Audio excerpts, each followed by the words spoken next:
Hey there. Looking to level up your shopping experience? Let me introduce you to Amazon Live. If you haven't heard, it's a shoppable video experience where influencers and creators showcase the latest must-haves all while you shop in real time. And for those who love some celeb gossip, reality stars like Kyle Richards, Lala Kent, and friend of the pod, Paige DeSorbo. On her new show, In Bed with Paige DeSorbo, Paige invites top-tier guests to cozy up in her fluffy bed where they spill secrets, share nighttime routines, and even whip up midnight snacks. Stream and shop new episodes of her series In Bed with Paige DeSorbo every Tuesday at 7 p.m. ET by going to amazon.com/live/Paige_DeSorbo. Or you can watch Amazon Live's new live TV channel on Freevee or Prime Video under the DIY section and shop along on your phone. Imagine relying on a dozen different software programs to run your business, none of which are connected, and each one more expensive and more complicated than the last. It can be pretty stressful. Now, imagine Odoo. Odoo has all the programs you'll ever need, and they're all connected on one platform. Doesn't Odoo sound amazing? Let Odoo harmonize your business with simple, efficient software that can handle everything for a fraction of the price. Sign up today at odoo.com. That's ODOO.com.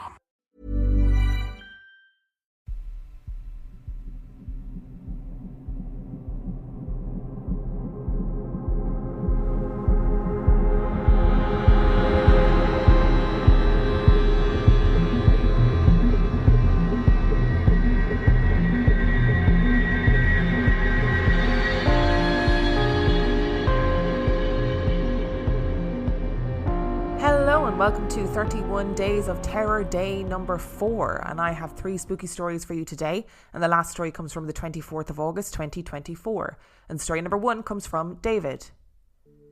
I bought my house in 2000, a Victorian terrace in an East Midlands city, near to old factories, mills and canals.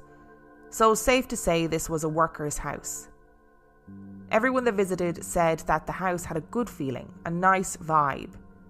I'm not a spiritual person, so I was a bit like, yeah, okay. A short while after moving in, I was sent the deeds to the house, and it had been in the same family from 1880 to 1996, the Gamble family. Fast forward to 2023. I'm a single dad to a 19-year-old daughter. I have been since she was 3. We've struggled, but with the help of friends and family, and me having 3 jobs at one point, we managed. In November 2023, my car failed its MOT catastrophically, so I plunged myself into 4 years of debt and bought myself a reasonably good motor. This is where things get odd. I'm parking my car just up the road from my house. One of the neighbours came out and said, new car, Dave. Me, yeah, 4 years of debt though. You deserve a nice motor. We've watched you bring up that girl of yours and work all the hours, blah, blah, blah. While this was happening, a bloke walked past. I thought hipster, moustache, braces, flat cap, work boots. I kind of watched him walk past and I thought to myself, Peaky Blinders, get over it. He stopped at my front door, turned and smiled and nodded towards me, put a key in my front door, turned it, pressed down the handle and walked in. I said to my neighbour, cheers man, I gotta go. Walked to my house, opened the door, a Yale lock, to see my daughter sitting on the sofa staring at her phone. I asked her if everything was okay and I got the standard, yeah, why? I wonder if this may have been Mr. Gamble. Nothing has ever happened in the house or anything. I adore the fact that you were like, look at this hipster with his moustache and his braces and his flat cap and his work boots. And I mean, I unironically kind of love the hipster style. I don't feel like I could get away with it myself. But, hats off to people who give it a go. Flat caps off specifically to people who give it a go. But I definitely would have been the same. I would have been like, look at this fella having watched too much Peaky Blinders, huh? But then subsequently would have gotten the shock of my life as he tried to enter my house. Well, entered my house successfully with the key that he had. I feel like this probably was a Mr. Gamble, whichever generation of Mr. Gamble it was, maybe the first generation of Gambles that lived in the house. I feel like it was him, a moment in time replaying, and he's giving you a little nod being like, you live in my house now, I'm happy with it, but I'm still around. And story number 2 comes from Amy. I'm a scientist. Science is based in observations, testable hypotheses and the like. I love to understand the world around me, but I also feel quite strongly that the day every mystery of the universe is solved is the day that I might as well give up the ghost, so to speak. Life would be mighty boring if we knew everything. I find there is plenty of room for the unexplained, even in the life of a scientist. Despite this, I do not talk to many people about my experiences, most of which are examples of pre-science rather than interactions with ghosts. My children love to out me as someone who has unexplainable experiences, but it always makes me a bit uncomfortable, and I try to quickly change the subject when it comes up. My earliest experiences have to do with seeing an aura around people who were, for lack of a better word, bad. Most people looked normal to me, but the faces of some people look fuzzy or greyed out. These people have consistently turned out to be cruel or crooked in some way. Some were convicted criminals, while others had, shall we say, questionable morals. This odd skill has continued throughout my life. My husband tells people my wife is an incredible judge of character, but he doesn't really know the full extent of it. I've also had a few times when I could tell that a person was ill and going to die before they know or have disclosed an illness to anyone. This leads me to have anxiety and panic attacks, so I have worked really hard to ignore that particular gift. There was at least one instance where I could not ignore it. Once when I was 15 years old, I was asleep at our cabin, which had no phone or other method of communication with the outside world. I had a vivid dream that my grandpa was calling out to me. In the dream, I walked down the hallway to his bedroom and he was lying in bed. This struck me as odd because I never saw him lying in bed. He was always up before me and went to bed long after me whenever I visited. Grandpa grabbed my arm and pulled me towards the bed. He touched my face with his other hand and said, "Goodbye, Leighton Grease." Then let go and began knocking his hand loudly on the nightstand. I awoke to pounding on the door of our cabin. It was our neighbour. They had just received a call that my grandfather had died unexpectedly of heart failure. I don't speak Norwegian, but Grandpa did. Leighton Grease translates to little pig. He always lovingly called me a pig while at the dinner table. Another connection I have to the unexplained has to do with fire. I can see fire before it happens. Once I was driving with my mom to do some shopping in a neighbouring town, and as we came around a bend, a building next to the road was completely engulfed in flames. Fire was shooting out the broken windows and black smoke was billowing from the roof. I yelled and slammed on the brakes, but when I looked again there was no fire. My mom didn't say much about it, but I was sure she thought that I was crazy. We continued on our way. In the evening we were travelling back home down the same road. When we came upon the same corner, the building was gone. In its place was a smouldering black heap. It had burned completely to the ground while we were shopping. This is when I found out that my mom has had similar experiences, and she didn't think I was crazy. It is also when I found out that she has absolutely no interest in talking about her experiences because she is frightened by them. The subject was all but taboo in our house. An experience with fire happened again recently when I was looking at a picture of a hotel in the town where I grew up. I said, "That place is a tinderbox. It's going to burn down." It burned down before the week was over. One funny instance in which my husband witnessed my abilities happened when we lived in another country. We had a cordless phone in our living room, but nobody ever called us on that phone. Our house was in the tropics, so lots of creepy crawlies came out at night and I really disliked getting out of bed before the sun came up. One evening in particular, I just knew that the phone was going to ring in the middle of the night. I didn't know why it would ring, but I knew it would, and I didn't want to risk stepping on a snake or a scorpion to get it. I asked my husband to grab the phone before he came to bed. He balked, asking why bother since it never rang. I said, "It is going to ring tonight, bring it, or you will be the one hopping out of bed to answer it." He brought the phone, and sure enough, it rang at 2:45 in the morning. It was a wrong number. All of this brings up a chicken and the egg sort of question for me. Do I foresee things that are going to happen? or do things happen because I say that I've seen them? Yikes. Just to give you a little insight into how my brain works, anytime I see the word yikes or hear the word yikes, I go, yikes, yikes, yikes, yikes. Let me guess, you have a great personality.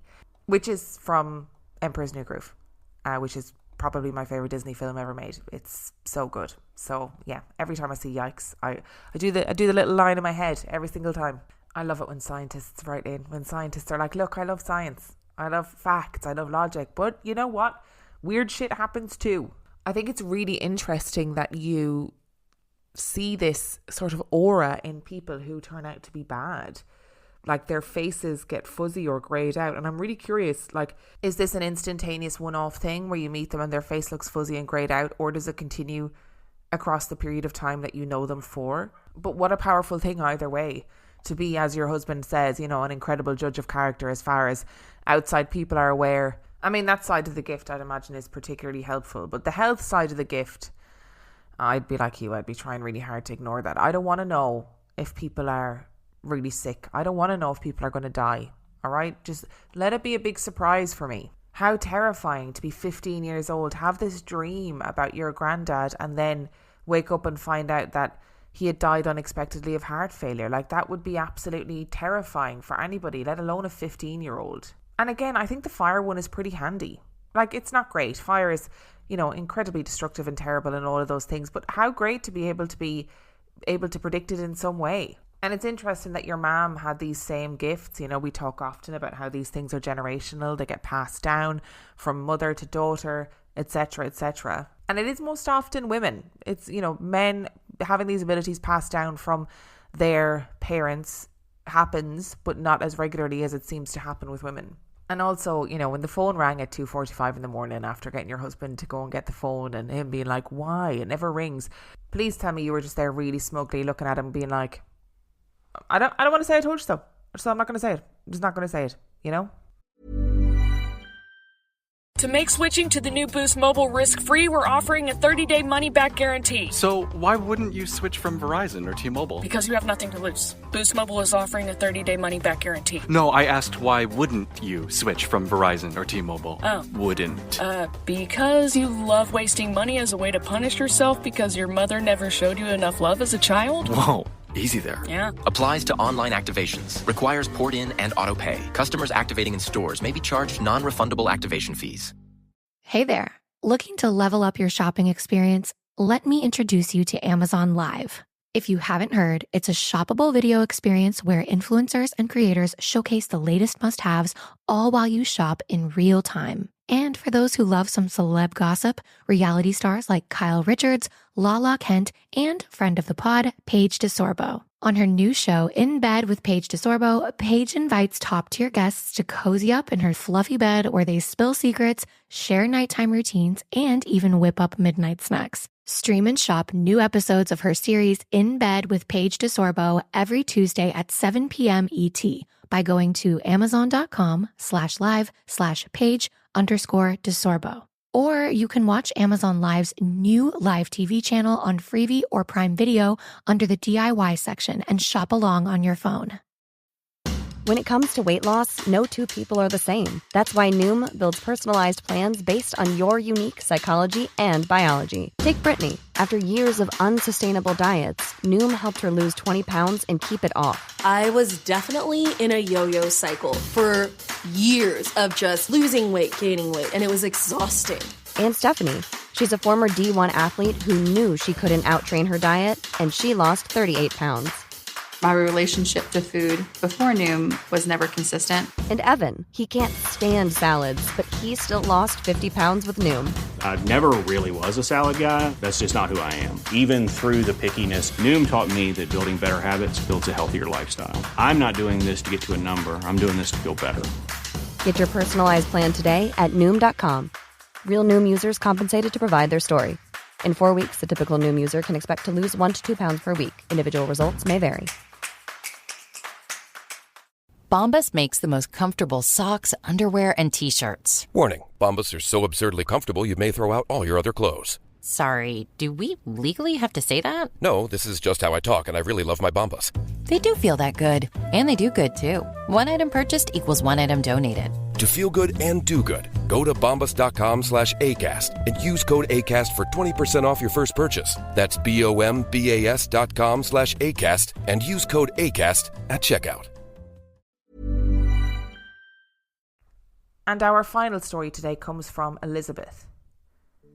A while back, our former preacher passed away, and as he was a well-known and loved man, the chapel in the funeral home was full to the point that they had to open up overflow seating in an adjacent room. Whitney and her family ended up in that overflow seating. During the service, she had to take her youngest child out, and they walked the empty halls and parlours of the funeral home to stay busy and quiet. Suddenly, the service got very quiet, and then a woman, overcome with emotion, began wailing. Whitney just assumed someone had gotten up to speak and had a moment of extreme sorrow at the podium. She had no idea who it could be, but once her family was in the car, she asked her husband who it was. "No one," he said. No one wailed, no woman had even gotten up to speak. She told me this story and I confirmed that absolutely did not happen, as I was in the chapel the whole time. We talked it over about what it could have been. There were tears in the chapel, certainly, but no wailing. From the way the funeral home is set up, it didn't make sense for that sound to be mistaken as coming from the chapel if it was from somewhere else. And she added that if it had been coming from somewhere else in the building, we would have heard it in the chapel and in the overflow room. It was that loud. Was this some sort of keening for our friend? Though American, he had a Welsh last name and was proud of his heritage. I've checked good old Wikipedia and found the Welsh Cyhyraeth as a possibility. The next time I was there for a funeral, it was me in the hallway with my little guy. I paid attention to the sounds coming from the chapel, what the muffled music sounded like, and of course was on high alert for wailing. I just don't have a good explanation for what she heard that day. As far as I'm aware, the Welsh Cyhyraeth, and I'm definitely not saying that correctly, Welsh pronunciations are so hard when your mouth is not used to making those shapes to make the sounds, right? So I'm definitely not saying that right and I apologise. But from what I can gather, she's an omen of death, so she cries and gives warning that people are going to die, not necessarily crying at the funeral itself. So I'm not entirely sure if she would fit the description of the incident that happened. Although, to be clear, my knowledge is not up to speed on other kind of Celtic wailing, keening myths, so I'm not entirely sure. But very, very frightening though to be, because of course you're going to assume you're at this funeral, you hear somebody wailing, you're going to think, oh, somebody's gotten up to speak and is overcome with emotion. I would think the exact same thing. How strange that that's not what happened. I wonder, was it possible that there was another viewing in another room? I don't know how funeral homes work everywhere else in other countries. You know, I don't know if they have other rooms with other bodies laid out that people can come and view at the same time. Maybe there was like a separate entrance and that's what the wailing was. But that wouldn't explain why nobody else heard it. The whole thing is very strange, and it has prompted me to look up more about Welsh banshee type entities, because they exist in Welsh folklore, but also in Scottish folklore. And in Scottish folklore, there's like a number of different banshee type entities, some of whom like sing beautifully, the most beautiful song you've ever heard, some who wail like the banshee of Irish folklore. So while there are these like gorgeous similarities, there's also like stark differences between that kind of folklore in Celtic countries. And maybe it was kind of the Welsh version of the banshee. I'm saying the Welsh version of the banshee because I'm really struggling to pronounce the word. Maybe that's what it was, coming to pay her respects for a Welsh man who has passed away. Thank you so much for listening to day number 4 of 31 Days of Terror. Thank you to David, Amy and Elizabeth for sending in your stories. Remember, the last story came from the 24th of August 2024. And if you would like to send in your story, you can do so by emailing it to reallifeghoststoriespodcast@gmail.com. You can also check out the website, reallifeghoststoriespodcast.com. And if you are desperate for some extra content, you can subscribe to the Patreon. That is patreon.com/reallifeghoststories, where for $5 a month or $2 a month, you get access to heaps of extra content, as well as every single main and mini episode completely ad-free. And on that note, I shall see you next time.